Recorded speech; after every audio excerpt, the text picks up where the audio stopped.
50 años después de haber llegado a la Luna, no se ha vuelto a ella. Hablaremos de ello en Viernes de Misterio. Esto es Viernes de Misterio. ¿Estás preparado? Este es un programa para todos aquellos amantes de lo desconocido. Te invitamos a pasar la puerta y sobrecogerte con los temas más terroríficos e impactantes de lo sobrenatural. Durante este camino irás acompañado por Alan y Rachel, tus anfitriones en este espacio de otra dimensión. Pasa y ponte cómodo, pero estate atento. Aquí cualquier cosa puede ocurrir.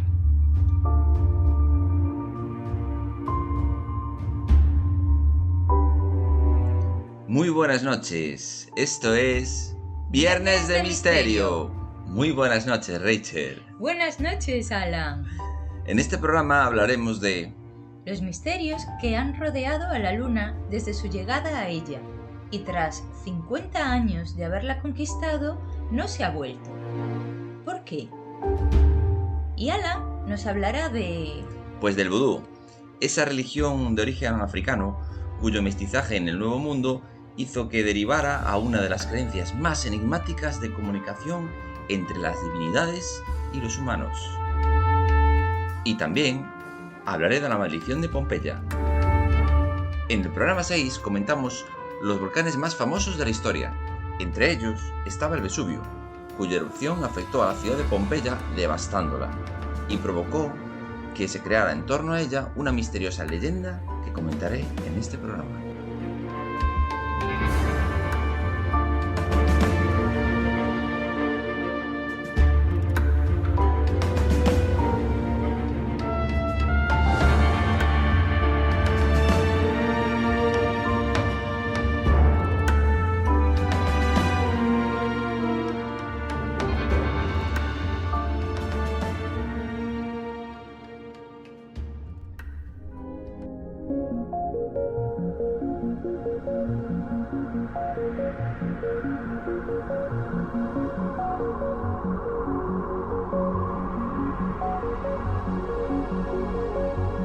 ¿Por qué no se ha vuelto a la Luna?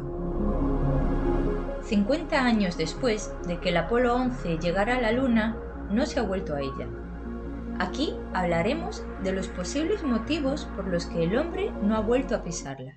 5, 4, 3, 2, 1, 0. All engine running. Liftoff. We have a liftoff. 32 minutes past the hour. Liftoff on Apollo 11. Se trató de un montaje. Existe una teoría conspiratoria en la que aseguran que el hombre no ha llegado nunca a la Luna y lo que se ha visto ha sido un mero montaje.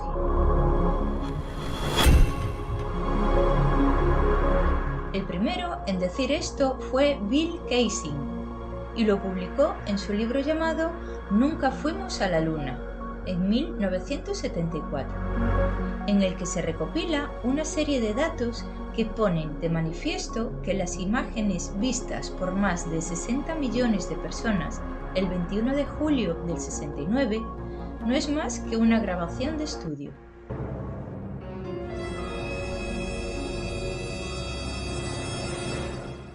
Da una serie de explicaciones por las que sustenta esta teoría, como ¿por qué no se ven las estrellas en las fotografías? La bandera parece flamear en un lugar sin atmósfera. Los ordenadores de aquella época eran muy rudimentarios como para poder llevarnos a la Luna. En las fotos, los astronautas aparecen perfectamente iluminados, incluso cuando están en la sombra. La iluminación y las sombras que se proyectan parece más bien venir de grandes proyectores más que de la luz natural del Sol.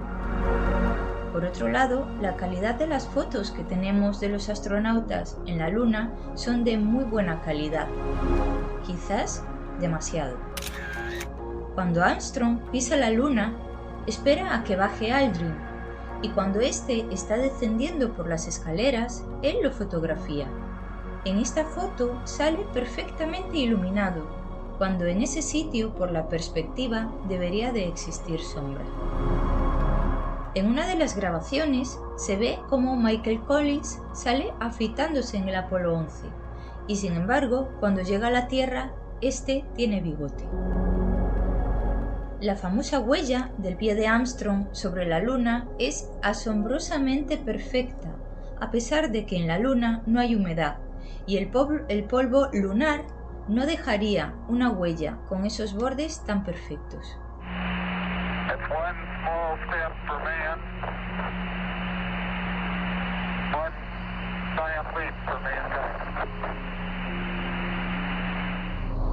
Y por último, para poner punto y final a todas estas afirmaciones que demostrarían que el hombre nunca llegó a la Luna, se preguntan, ¿por qué no ha vuelto a ella? Llegar a la Luna no tenía otro fin que ganar la carrera a la Unión Soviética, y una vez conseguido, ya no tienen la motivación para volver a ella.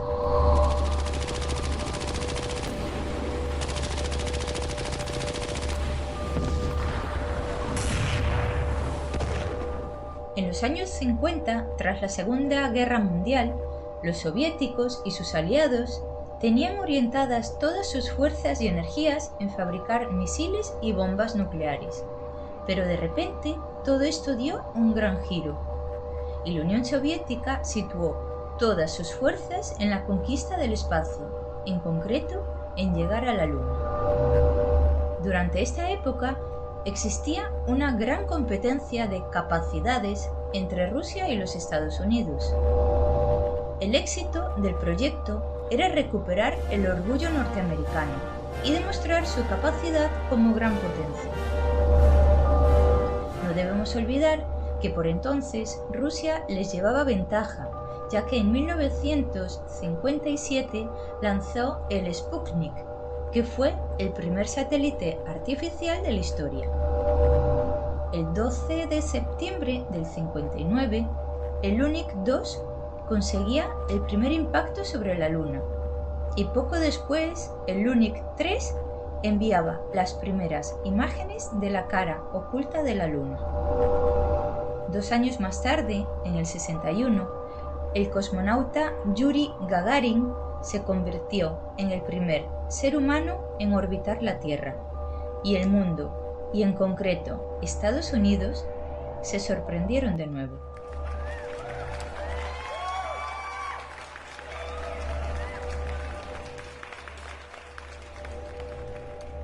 ...44 días después de la hazaña de este cosmonauta ruso, Yuri Gagarin, John Fitzgerald Kennedy compareció ante el Congreso. Y dijo: ahora es el momento de que actúe esta nación. Es el momento de que empiece una nueva etapa para América. Es el momento de que esta nación tome claramente un nuevo camino, para que comience una nueva etapa espacial que pueda aportar muchas esperanzas al mundo entero. Estaré ahí para preguntar todo lo necesario y averiguar todo lo referente a las acciones que se realicen para supervisar todas las actividades espaciales y para preguntar por cada acción que afecte directamente a esta nación. Y lo primero es comprometernos seriamente en garantizar que los hombres que participan en esta misión puedan lograr alunizar y regresen sanos y salvos a casa. 3 años antes de que el Apolo 11 llegara a la Luna, Kennedy hizo otra importante declaración ante el mundo. Why some say the moon? Why choose this as our goal? And they may well ask, why climb the highest mountain? Why 35 years ago fly the Atlantic? En este discurso que dio John Kennedy años antes de que el hombre llegara a la Luna, decía: y hemos jurado que no debemos verla gobernada por una bandera hostil de conquista, sino por un estandarte de libertad. Por aquel entonces, la NASA no tenía nada en concreto, y en los 3 años siguientes, bajo contrarreloj, consiguieron llevar a cabo la misión que Kennedy les había encomendado: llevar al hombre a la Luna y así ganar la carrera a Rusia. Y finalmente, la última teoría, quizás la más insólita y espectacular, la más conflictiva y difícil de demostrar, la verdadera misión del Apolo 11.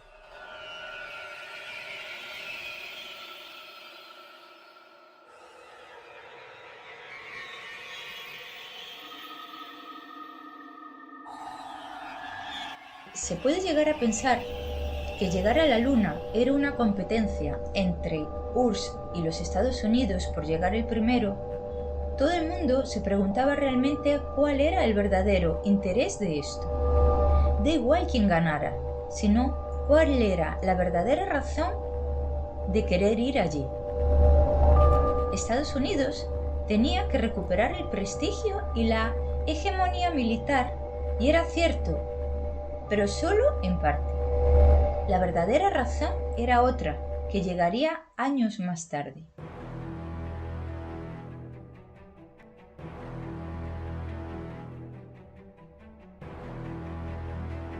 Todo empezó en la década de los años 40.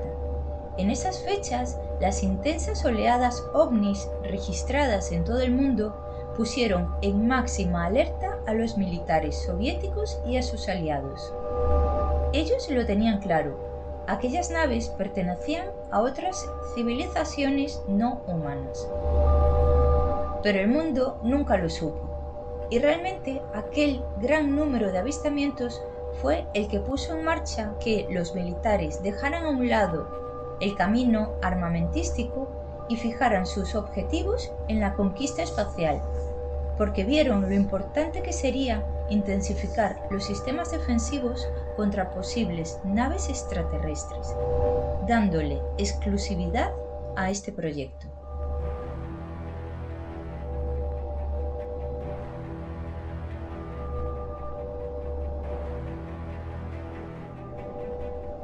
De hecho, los militares no eran ajenos a la gran cantidad de avistamientos lumínicos que se registraban sobre la superficie de la Luna y que ya tiempo atrás venían reportando los astrónomos. Y desde los años 50, tanto Estados Unidos como la URSS fijaron sus proyectos en conquistar la Luna para fijar en ella bases para poder contrarrestar un posible ataque de estas naves no humanas. Uno de estos proyectos fue Horizont, diseñado en secreto por el Pentágono, y ni siquiera Kennedy tuvo conocimiento de este gran plan, ya que le fue ocultado.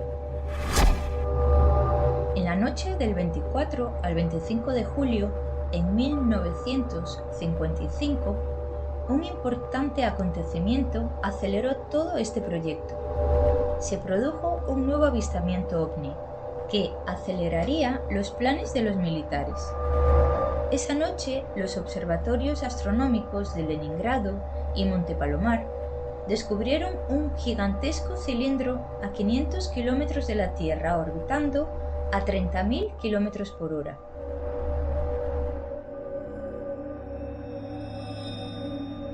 Dicho objeto tenía más de 10 kilómetros de longitud. Días después, soviéticos y sus aliados se reunían de modo secreto en Ginebra, confirmando sus temores que aquella formidable maquinaria vista en el espacio no era humana.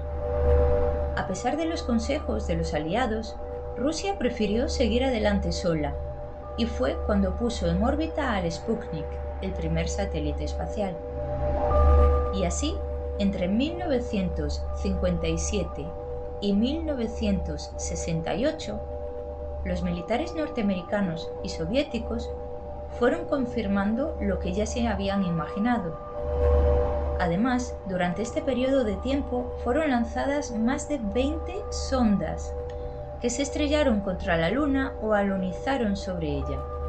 Gracias a ellas, se obtuvieron más de 230.000 fotografías, sin contar con las tomadas por la URSS. Pero los militares no dieron a conocer muchas de estas imágenes. ¿Por qué? ¿Qué mostraban?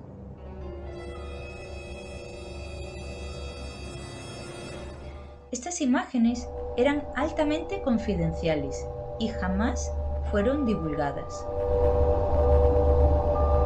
En una de estas fotografías, tomadas por la sonda Orbiter 2, se aprecian dos muros o carreteras paralelas de 27 kilómetros de longitud, cada una de ellas.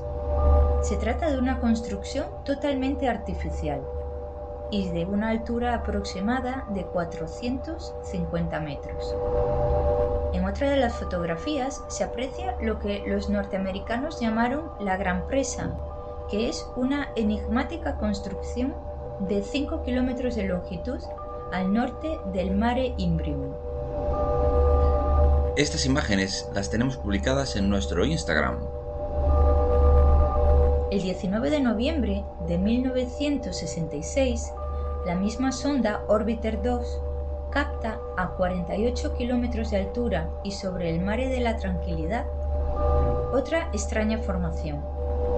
En esta ocasión se podían ver unos perfectos monolitos alineados. En total eran sobre 30 obeliscos de gran altura y está claro que no eran de procedencia natural. En total, la NASA terminó censurando 900 fotografías, pasando estas directamente a los archivos del Pentágono, aunque en ellas se podían ver grandes plataformas, posibles ruinas de edificios de ciudades, carreteras y gigantescas cúpulas. Las sospechas de los militares se cumplieron y siguieron pues con el plan previsto, que era conquistar la Luna e ir allí y confirmar lo que estaba pasando. El Servicio de Inteligencia Militar norteamericano se cubrió las espaldas en previsión de una hipotética fuga de información. Para ello, utilizando a la NASA como pantalla, crearon un informe que los eximía moral y jurídicamente de cualquier tipo de responsabilidad en caso de ocultamiento de información. Este documento fue creado y presentado en abril de 1961, curiosamente un mes antes del célebre discurso de Kennedy en el Congreso, cuando la NASA estaba a punto de recibir luz verde y el dinero necesario para subvencionar el proyecto Apolo. Este informe, Brooklyn, además de reconocer que la vida extraterrestre era algo real, se aconseja a la NASA de que no difunda los posibles hallazgos que puedan encontrar en la carrera espacial, y en concreto en la página 215, en la sección titulada Implicaciones de un descubrimiento de vida extraterrestre, el documento señala que la exploración del espacio podía desembocar en el hallazgo de artefactos no humanos, y en este supuesto, nuestra civilización se vería amenazada por un irremediable proceso de desintegración, tal y como ha sucedido en la Tierra en otras épocas y otros pueblos.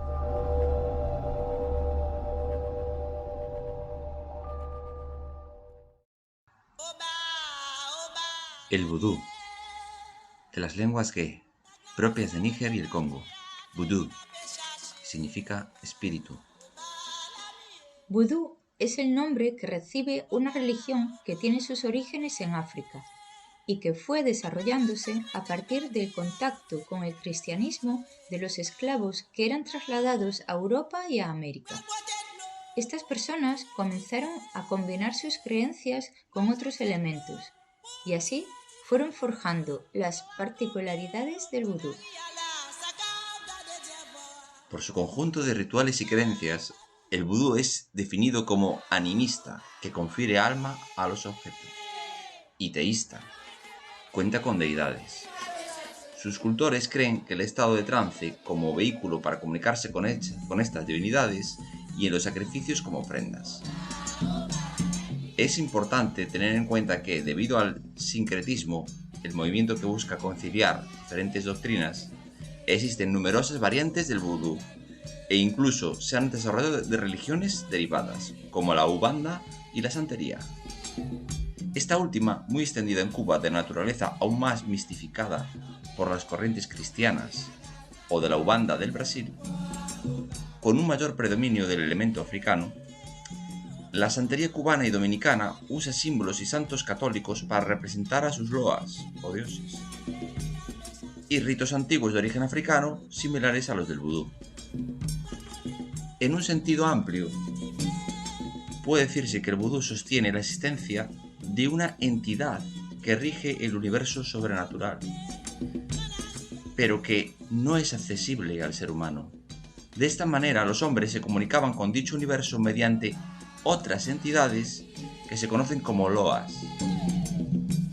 En otras palabras, los loas, o también llamados orishas, son intermediarios entre las personas y la principal entidad sobrenatural. Cada loa es convocado y alabado de un modo diferente mediante rituales, danzas y otras prácticas. El vudú también contempla la participación de sacerdotes, houngan se llama, que tienen la capacidad de contactar con los loas, para que estos espíritus hablen a través de ellos. Cuando un sacerdote emplea su poder para realizar el mal, se lo llama bokor. Hay quienes creen que el bokor puede hacer magia negra, apelando a muñecos para dañar a las personas o convirtiendo a los muertos en zombies. Ceremonia. Al sonar los tambores, es momento de la ceremonia. La función de los tambores es semejante cuando replican las campanas en las iglesias. El objetivo de las ceremonias es fortalecer los lazos que unen a los luases con el caballo, persona que sirve como medium, y hacer todo lo que se le venga de gana al espíritu, desde hablar, bailar, realizar actos, comer, beber, entre otras actividades. En todas se realizan sacrificios, los cuales son presentados en una variedad de ofrendas. En su mayoría está presente el derramamiento de sangre del animal, siendo la sangre el factor que más poder proporciona.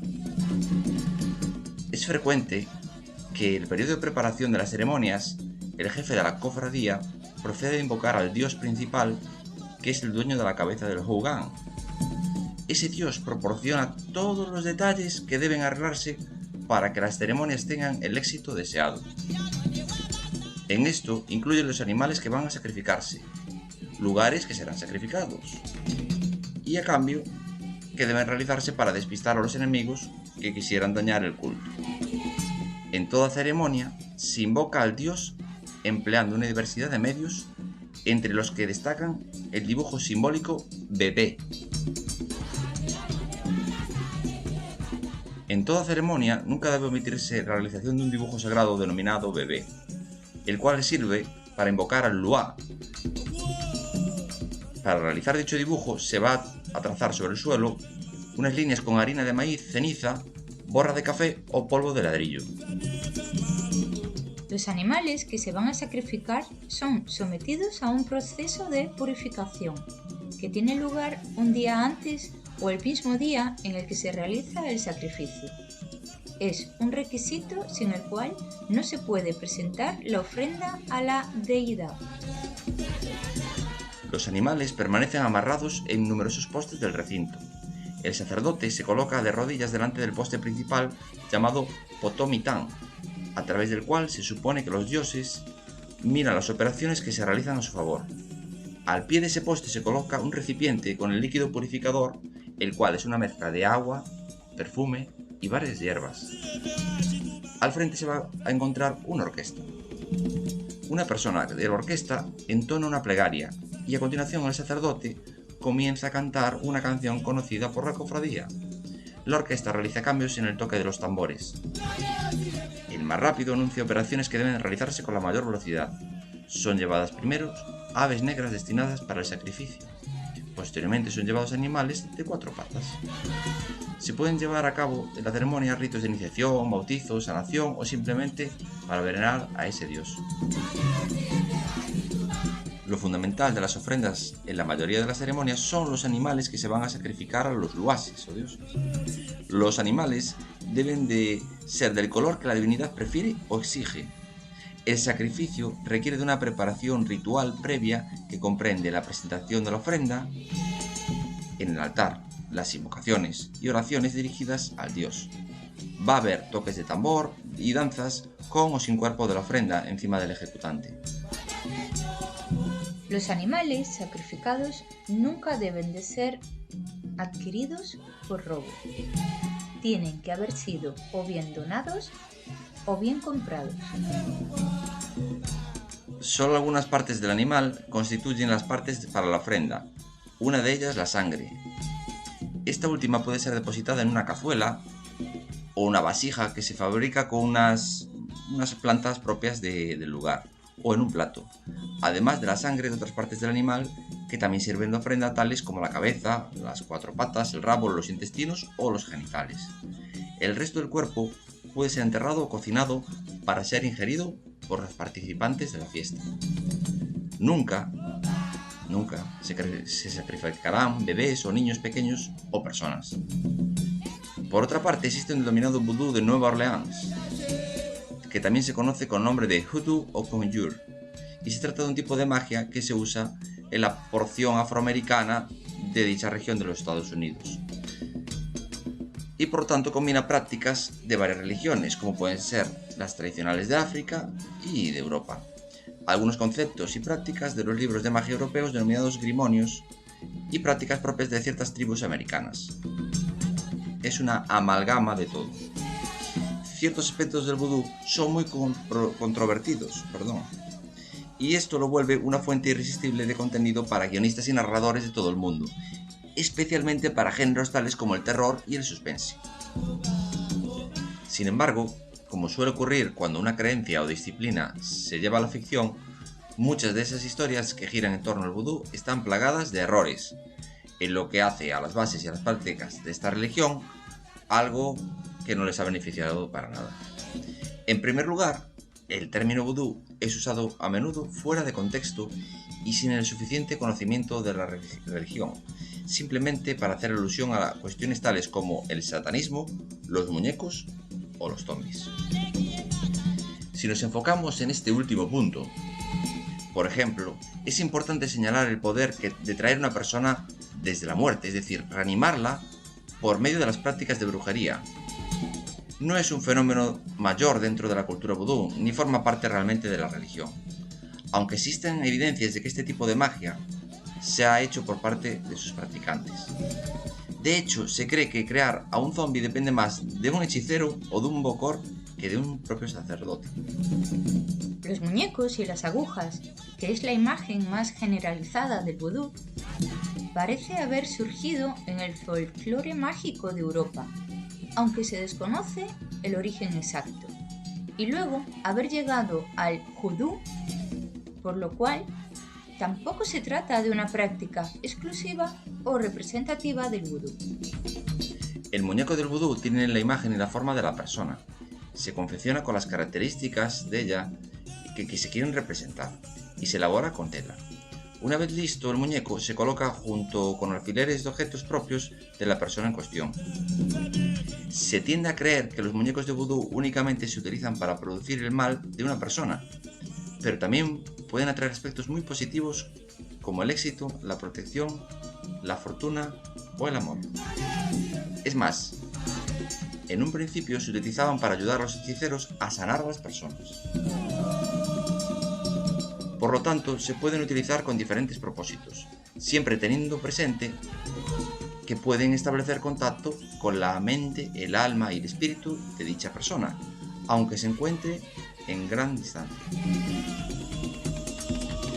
Dentro de las creencias del vudú, se considera el muñeco como un medio mediante el cual se pueden transmitir pensamientos, emociones y sentimientos. Actúa a modo de instrumento con el que se establece esta conexión directa que hemos comentado. En definitiva, los muñecos de vudú son representaciones de personas con forma humanoide para producir cambios positivos o negativos en sus vidas mediante rituales mágicos.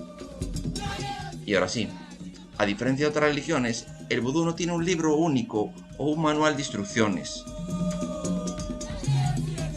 como pueden ser el Corán o la Biblia. Precisamente este hecho, el que no haya fuentes escritas de mitología, teología o filosofía, ha sido uno de los impedimentos para que se haya producido una unidad en torno a lo que se considera vudú y para su expansión de una forma unitaria. ¿A quién le fabricaría su muñeco?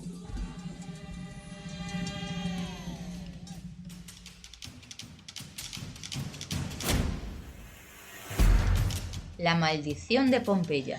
Gracias a una de nuestras oyentes que nos ha hecho llegar un artículo muy curioso de Pompeya, la ciudad italiana sepultada por las cenizas del volcán del cual hablamos en el programa 6. Proviene de un periódico de España, el periódico España.es, de noviembre de 2021.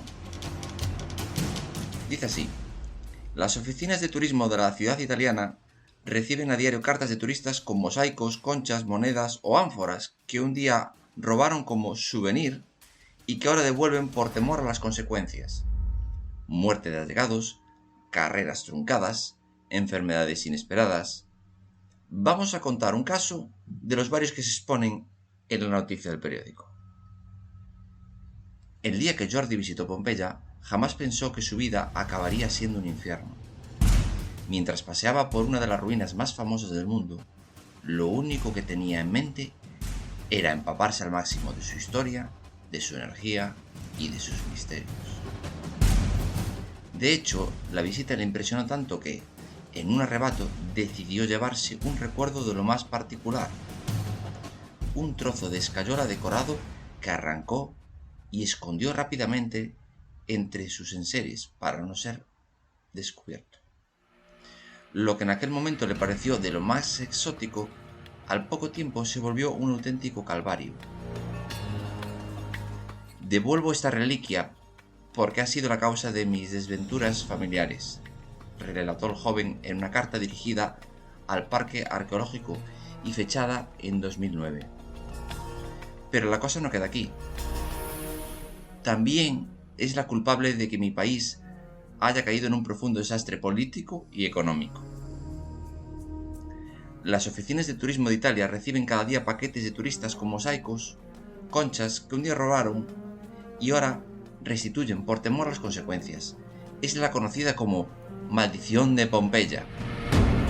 Cuenta la leyenda que sobre estos vestigios se cierne un maleficio que persigue a quien se atreve a llevarse un pedazo de esta ciudad sepultada bajo las cenizas. Parte de la culpa se la achacan al propio Vesubio, el volcán que arrasó la zona en el año 79, dejando intactas las habitaciones, jardines, tiendas y cuerpos. De ahí que el lugar, además de causar cierto respeto, asombre a cualquier visitante, en especial a aquellos que deciden despedazar esta antigua urbe, considerada Patrimonio de la Humanidad por la UNESCO. Lo siguiente ya son todo desdichas, o al menos eso dicen. ¿Tú crees que existe esa maldición? ¿O realmente nuestro sentimiento de culpa subyacente? ¿Qué opinas? O puede ser el propio Estado que lo haya inventado para que nadie se lleve un souvenir.